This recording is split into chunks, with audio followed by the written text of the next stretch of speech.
to Bunny's Bites. Sorry I haven't posted in 3 weeks. It's because I've been working hard to perfect this recipe for you guys. I hope you like it. Today we will be making cinnamon rolls. First, get some warm milk. This milk must be at a temperature that when you put your finger in it, it should feel a bit warm or like nothing. Into this, add 1/8 of a cup of sugar and 3 tablespoons of butter. I cut the butter into cubes so that when you melt it, it will be easier to melt. Now, once it has melted, add it to the mixture. And now for one of the most important ingredients of the recipe, 3/4 of a tablespoon of yeast. Once you've added the yeast, give this mixture a small mix so that everything is evenly mixed. Make sure to get that yeast covered in everything.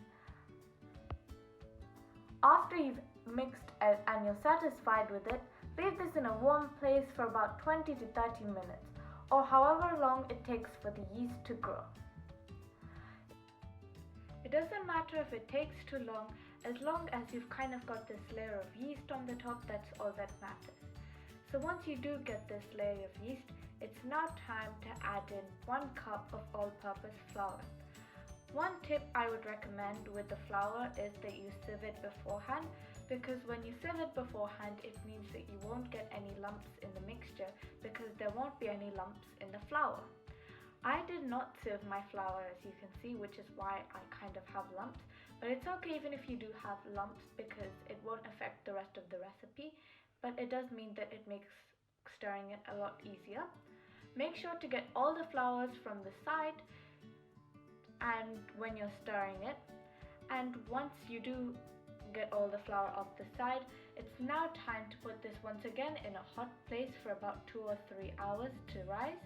I'd recommend covering it in cling film,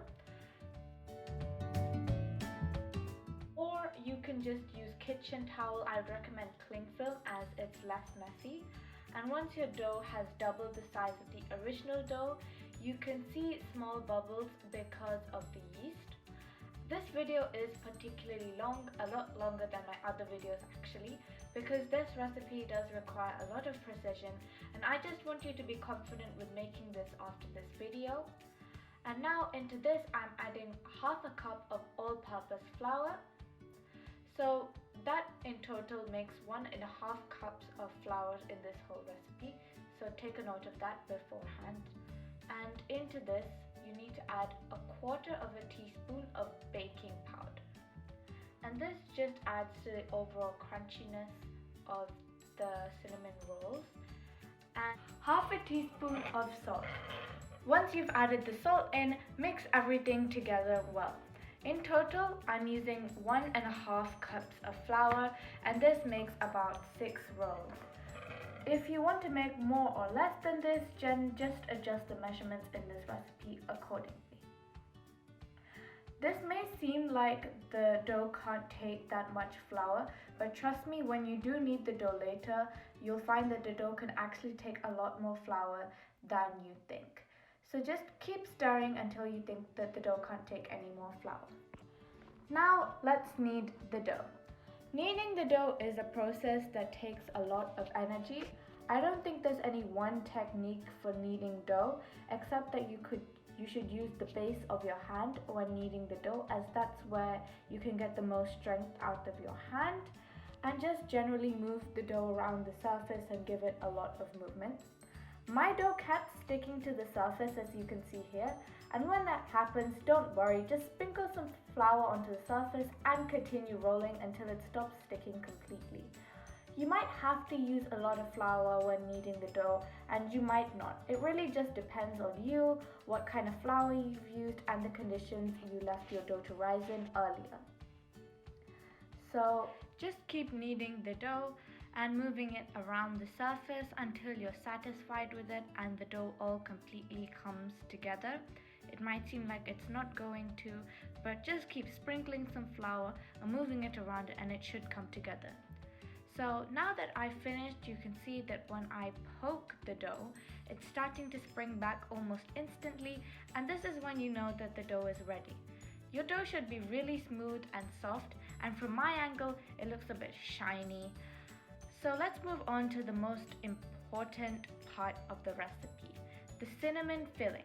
This is an extremely important step. Since without this you can't call it a cinnamon roll.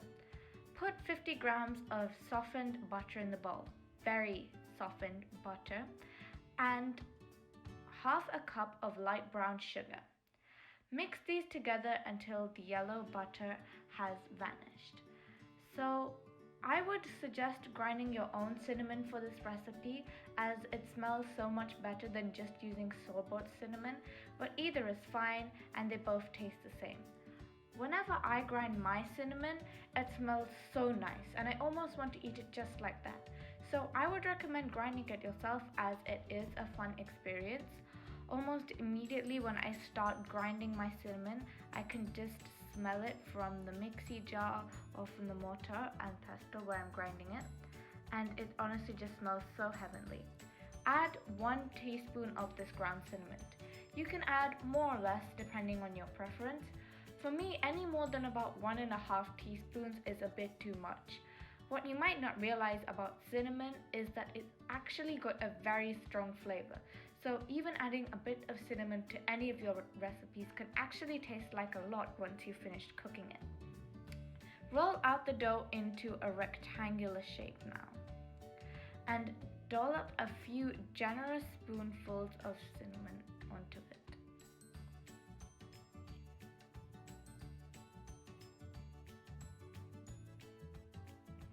Using a spreader, spread as much of the paste as you can. If you don't have a spreader like me, a spoon works just as well. It's really easy to spread because of the really softened butter. The softer it is, the really easier it will be to spread. This is the main part of the recipe, rolling the dough. Take your time to roll it. It's a really fun thing to do, but taking your time means that you can get good results and a good shape for your roll. I kind of lifted the dough and then rolled it. Make sure to roll evenly on both sides so that you can get a perfect shape once again. A cool trick I learned when cutting cinnamon rolls is to use dental floss when cutting it. It's actually a lot better than a knife, and it cuts way neater because it cuts from all sides unlike a knife. So the reason why I tell you to roll your rolls and the reason why I tell you to take time when rolling your dough is because without it you can't get even slices, and that would mean one person could get a bigger slice than another, and we don't want that, which is why rolling it well means you get even slices for everybody. So all you need to do is, once you've cut the pieces, just grease a tray meanwhile, and I would suggest adding as much grease as possible so that the cinnamon rolls do not stick to the container when they are being baked in the oven. When putting the cinnamon rolls in the tray, I would advise leaving a lot of gaps between the cinnamon rolls, as they do expand when cooked. When putting it in the oven, I would say leave it for about 30 minutes on gas mark 6 or 200 degrees Celsius. Leave a bit of breathing room once again, as they will expand.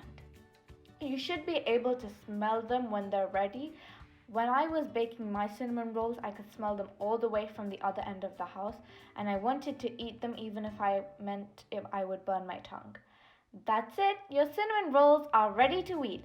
Look at how beautiful they are. The golden brown color just makes them look even more tasty. Yummy! Thank you for watching my video. Please like, share and subscribe to my YouTube channel Bunny's Bites, and write any feedback in the comments below. Also remember to follow my Instagram at Bunny's Bites blog for updates about my channel. See you soon, guys. Also, another tip, if you want to add icing sugar and water to make a kind of glaze for your cinnamon rolls,